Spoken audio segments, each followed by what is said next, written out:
All right. Uh, no, not all right.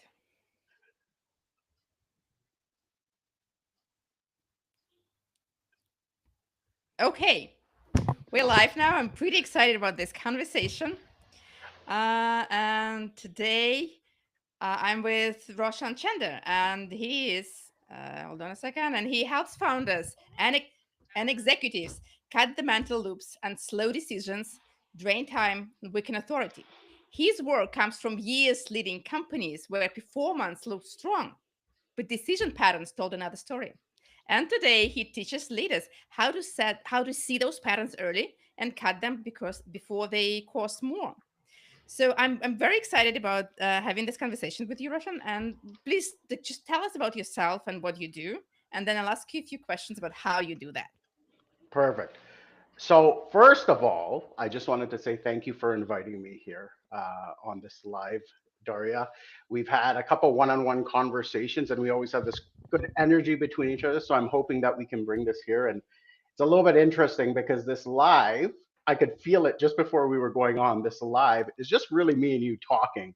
However, it almost seems like me and you are doing a public speaking event together. So there's still a little bit of those jitters. So anyways, I'm hoping that I can come here, be very clear, and explain exactly what I do and how it can help people. So, yeah, just do you want Of to share something course. else? Yeah. Yes, I was just gonna say. So as you said, just a little quick introduction on myself. I do work with founders, VPs, product managers, and project managers as well. Product managers and project managers as well. And really, as much as that title means something, to me, it actually doesn't. It's more the weight behind it. And usually, what that weight is these hidden decision loops that affect the client's time, revenue, and trust and authority within their team. And for myself, what I do is very, very simple. It's just to show them that and help them cut that. Now, my story is I actually went to the school of hard knocks to figure all of this out. So when I was in corporate, I could be very composed and calm on the outside, but inside, my mind was just full of these loops. So when I was able to cut that, everything changed. And now that's what I help leaders do. So there's my Hmm. little jambled intro there. Well, yeah, thanks. That's really interesting. And let's dive deeper. Sure. You know what I feel sometimes? Like I'm running a business, and before, I mean, even before in my corporate career, sometimes you kind of know you're doing everything right, but you feel stuck. Okay, what is that? Like, why am I doing everything right? Everyone else tells me you're doing everything right, but there's kind of no movement, no traction. And I've seen that in my clients as well. Kind of leaders trying things, but they get stuck. Why? What happens? So it's a lot of the times we think it's because of the workload or it's because of the pressure. And that's true. But what we don't see is those hidden loops that are keeping our decisions stalled and affecting those aspects of our work that are really slowing us down and making us feel stuck. So a lot of times, what we do is we try to look for a strategy to fix that. And what we should do instead, the first step to that is actually remove the fog that is affecting the strategy you want to implement. So we just jump to solutions when we should just remove that fog, get some more clarity. So that's where this understanding of the loop comes in. And this loop kind of hides in those situations like when we're either trying to hire or when we're trying to fire someone and we just are stalling for that reason. Like we just don't want to make that decision. But it also shows up when we know we want to say no, our gut says no, but we say yes. And then there's also those moments when you know where you are currently in your career, you need to make a move, but you just don't want to make that move due to fear or self-doubt, whatever that may be. So we don't notice these loops until it's too late. Now I wouldn't say too late, but until they've really cost us something or it's really slowed us down. Does that answer your question? I mean, is it something like you know that you need to make a decision, but you're not making decision? Like, what is the loop? Is this the loop when you need to make a decision, but you don't? Like, what is it? It's a pattern that shows up with a different face all the time. So it is like you need to make a decision, but for whatever reason, and usually it comes down to a few things. It comes down to confidence, it comes down to doubt, and it comes down to judgment of yourself. And that may sound like therapy speak, but everything starts with the mind, and how we help people move through that is helping them understand that first. So yes, it's always what keeps you in that cycle is you are doing the same thing over and over again, hoping for a different result. That is really Mhm. what the core of the loop is. So, like, probably could be something like choosing always choosing for the safe option or always choosing for the most risky option. But no matter what the situation is, the choice is always the same. Is that? You're saying it much more eloquently than me. So that's perfect what you just said. You are right. So it's always that there's a level of safety we're always looking for. So we're always choosing that safe option. So let's go back to that when I was talking about the hiring and firing. Like it's safer just to stay stuck and just stay exactly where you are, meaning you don't need to hire somebody because you're worried about the budget and you're worried if this new person that's going to come in is actually going to fill the role that you need for what you've described as what the need is. And then the firing is, well, what happens if when we lose that person, what's going to happen? But also we're worried about the interpersonal dynamics of that as well. So you're very correct on when you how you explain that, Daria. So again, my next kind of question is, how do you know? Well, sometimes you need to make a decision, but sometimes you need some time to kind of think and reflect. Mhm. How do you know when you're in the loop or it's your strategy of decision making? I think and this may come a little bit later in our conversation as well, but it's really understanding that what we typically do in life, in our career, is we're always reacting to things. We're always trying to fix things in the moment. But if you can actually start noticing, where's this pattern that I'm stuck in, like all our lives are just history repeating itself. So we can see this pattern in other areas of our life. It could be career, but it also could be personal life, where we can see, okay, this is where I typically stall because I'm afraid of judgment, or I'm doubting myself. So that is that reoccurring loop that keeps showing up. Mhm. And in your career as a team leader, how did you first recognize your own loop? Okay. Well, I actually first recognized my first loop at a very, very young age. I used to see my parents' loops, and I saw how their loops affected their decisions, how it delayed them, how it stalled them in life, in career, and in their life in general. And as I got older, wow, Roshan noticed he inherited his parents' loops. So I was always looking for that safety. And my safety was interesting. As I dove into this, it was like a lack of self trust. Like I just didn't trust myself to always make the right decisions. So when I got into corporate life, oof, that's when it really started to show up. And I was in real estate development. So we had to make very quick decisions on projects, on financing, a lot of complex aspects, like most businesses, anyways. Uh, and with that, I could see how that loop that I was stuck in, not trusting myself, not wanting to stay safe, didn't want to get blamed if I made the wrong decision, how that slowed the decisions of myself, but really of my team as well. Because when you have an unsure leader, if I'm not sure of myself, they're not going to be sure of themselves.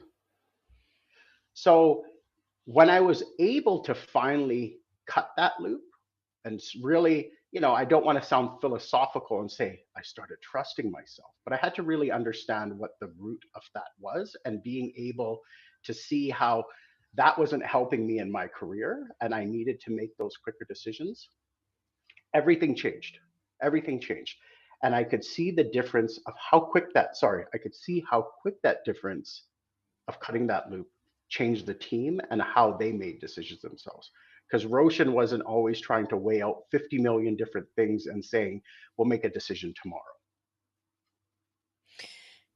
It sounds like a superpower of seeing the loops. Some people see something unseen, and Roshan sees the loops. And especially, I mean, in parents, like we're so blind about our parents, like, but you were able to see that. And how other people, leaders you coach, I don't me, people who listen to this, how can we see those loops?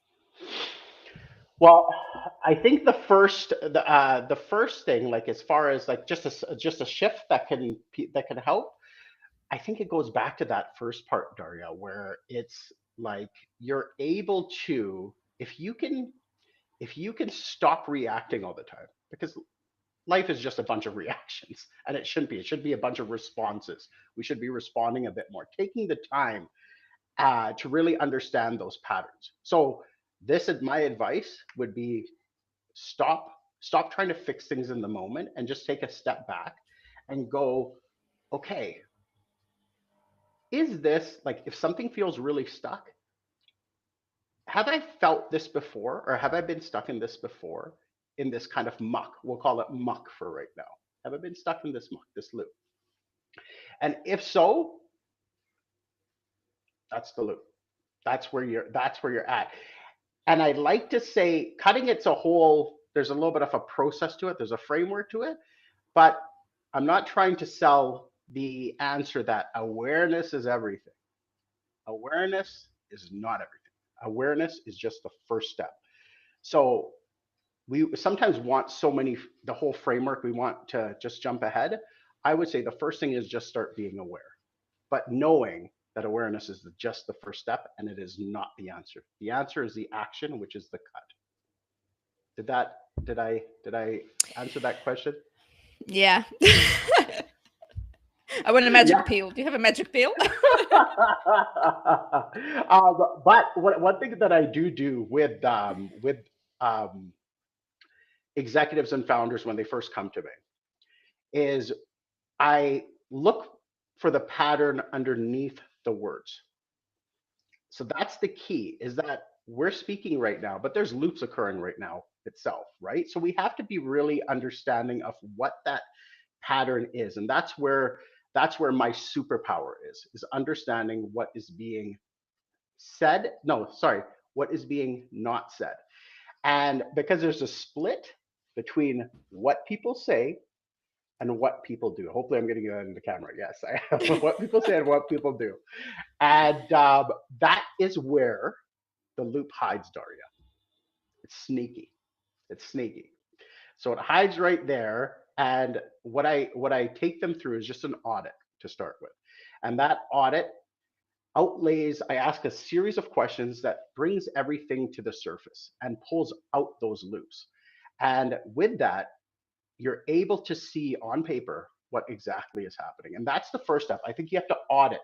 And people can do this on their own as well. If you really spend the time with yourself and just look at the decisions you've made over the last month. Let's make it easy. Let's actually give some framework. Let's look at the all the decisions you did for the last 30 days and see where you held off on a decision, see where you stalled, see where you delayed. You will find the pattern. It'll take a little bit of work. It'll take a little bit of brain power. It will take a lot of honesty. I was going to say awareness, but we already know awareness is part of it. It will take a lot of honesty.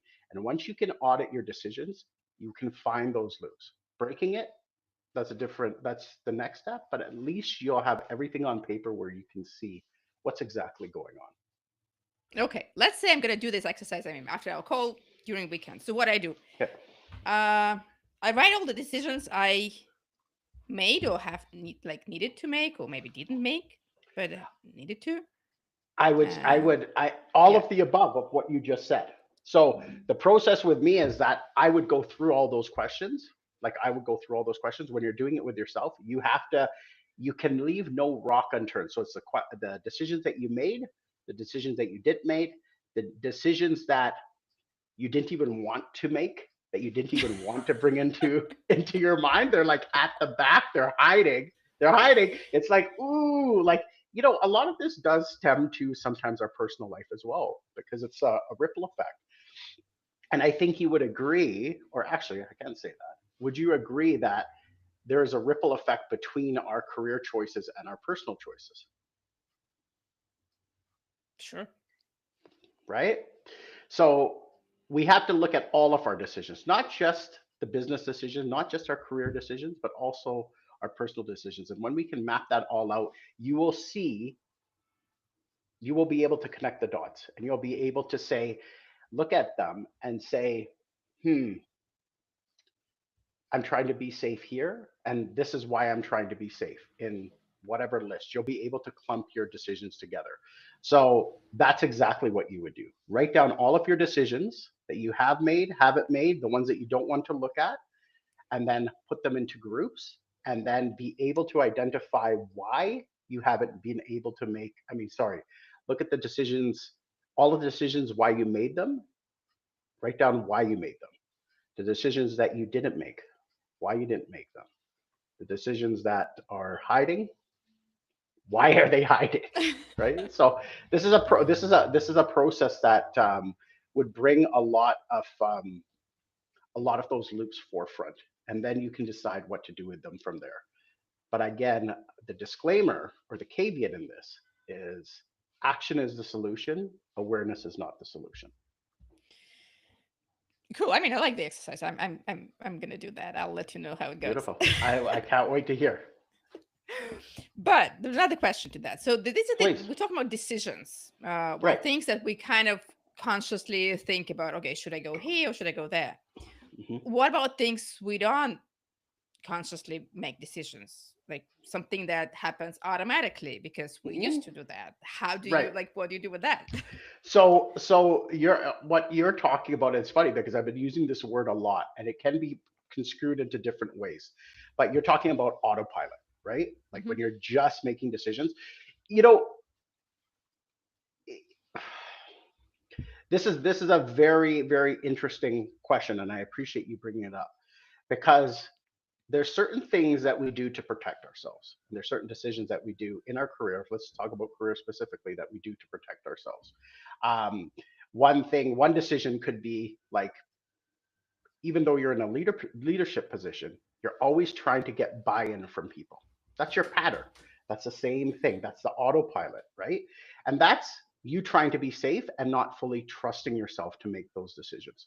So I think even doing an audit, if you can, of all of the, and again, this is part of my process, is doing the audit of all of those decisions that are on autopilot. The thing with those is that they're very sneaky themselves too, because you don't know all of them. So I would love to say the best thing to do is take a vacation by yourself, go up to a nice little cozy cabin, take a pen and paper with you, don't take your phone, and do the work. And do this work. But your question is a very valuable one for a lot of people, because the autopilot where we're just keeping on doing the same thing because it worked at one time for us, we have to audit that to see if it's still working. I think have you heard this saying where it's a business saying that goes, it's we've always done it this way, Yeah, yeah. Well, and I heard it a lot. right, and we mock it, especially on LinkedIn. We mock that statement Yeah. because it's true. It's like we've always done it this way.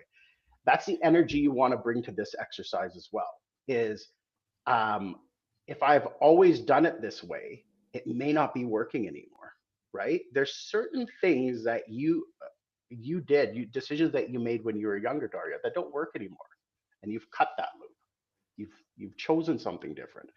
So when we get to a certain age, we think, like, you know how they say, what is it? The old dog can't Hmm. learn new tricks.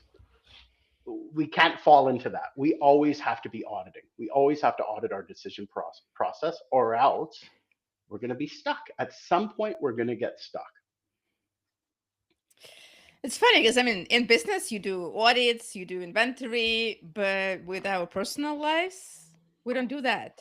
And I'm kind of a big fan of stepping back, kind of reflect. But I think kind of being more deliberate about what are you looking at? What does it mean? Like, what are you reflecting upon? Okay, here's the list of decisions. Here are the things of I'm doing automatically without even thinking. Yeah, that's it. That's a good practice. It's and that's when I started when we started the discussion. I mentioned about not trying to implement strategy, but try and remove the fog first. That's Mm-hmm. what removes the fog, Dario. And Cool. and it's so vital, but nobody wants to do it because everybody's looking for the next productivity hack to make them more efficient at their work. When you're skipping so many steps, and this work is hard, it's not easy because it's a lot of really looking at yourself from a very micro uh, vision of yourself. So it's not easy. So people just want to skip it and go, hey, if I wake up at 5 a.m., is that going to help my decisions? Great, I'll do that. I can make more decisions then, right? If I wake up an hour early, great. I make 100 decisions, or I make 1,000 decisions. Is probably closer to what we do. But now I can make 1,200 decisions. Like, you see where this is going, kind of thing. Yeah, we can always push. Okay, move forward. Next step. Next check mark. But okay, sometimes stop and do some audit and where we go. Yeah, cool. Yeah, and it's personal. And like you said something very, very key was we do audits in our business all the time. And the personal audit, I just want to make sure we're not talking about therapy. We're talking about being really able to see yourself so that you can cut what is holding you back so you can move forward in your career. This is not about you all of a sudden being so self-aware that you're meditating on a mountain. That's not what we're talking about. We're talking about your career, and we're also talking about the ripple effect of how that brings into your life. I'm happy you found that funny too. So yeah, yeah, that's exactly. I just want to make that distinction. Hmm. Do you have a story? I mean, some of your clients like who went through this transformation and what happened to them. I have a few, but I can give a good story, and obviously I have to keep the total Sure. details. But I can say I was very closely related in the industry with this person, and this person I think was on the part about the gut part about saying no, saying yes when they meant no, and also about the firing part. And that had to do with a lot of personal self judgment the person had, and so that was their loop. And this person was and is very, very successful, but that loop was really affecting, as much as it caused them mental anguish, it cost the bottom line. And through the work that we did together, and it wasn't something that happened overnight, but within the first couple months they were able to completely shift or cut that loop that was keeping them in that stuck area, and their revenue changed. When I say revenue change, that's funny. Their revenue increased. And Yeah. not that I'm taking full credit or my process taking full credit, I give the credit fully to the client, but it was a ripple effect within the business of what actually changed. And when I say the revenue went up, it was considerable to the point that the financial burden that this person was also feeling had lifted, which was great. But yeah, I would say that's one that has um, spawned into other versions of it. There's a lot of that same version that I see in a lot of people. Hmm. Well, thanks for sharing. It's so super interesting. And my final question is like, Sure. what can listeners do today to start finding those loops, dealing with those loops? What's small shift they can make? Can I give two options? Yeah. I haven't taken up too much time, right? No, no, it's all good. Okay, I'm just joking. Okay, so I think the first thing goes back to the thing about pausing, and as ethereal and as philosophical as that sounds, it's not. It's like stop reacting, take the moment, do that personal audit. understand whenever you get stuck, have I been here before? Like, you have to understand that, or else you will just keep doing the same thing over and over, hoping a different result, which I think is Einstein's definition of insanity. And I think a lot of us are insane according to that Yeah. description. So it's really getting that, doing that audit. The other option is, if you would like me to walk you through that audit, I have on my, if people were to go to my LinkedIn page, I do offer a complimentary audit for now. So we can go through that process themselves. But if somebody just really wants to go through the process by themselves, exactly what I said, Daria, earlier, which is um, start with that, start with harnessing self-awareness, do the audit, not the self-awareness, do the audit on yourself, understand what decisions you've made over the last 30 days, what decisions you did not make, and then what decisions you were hiding. And even with that, if people who listen to that, if they want to send me those things and want me to give them some feedback, they're free to contact me or DM me on LinkedIn, and we can go from there as well. Cool. Cool. That's a very generous offer. So again, kind of to summarize, what's how people can reach out to you? Like, what's the best way? The best way, the most direct way, is through LinkedIn. Is go on my profile, send me a DM. I answer all of my DMs.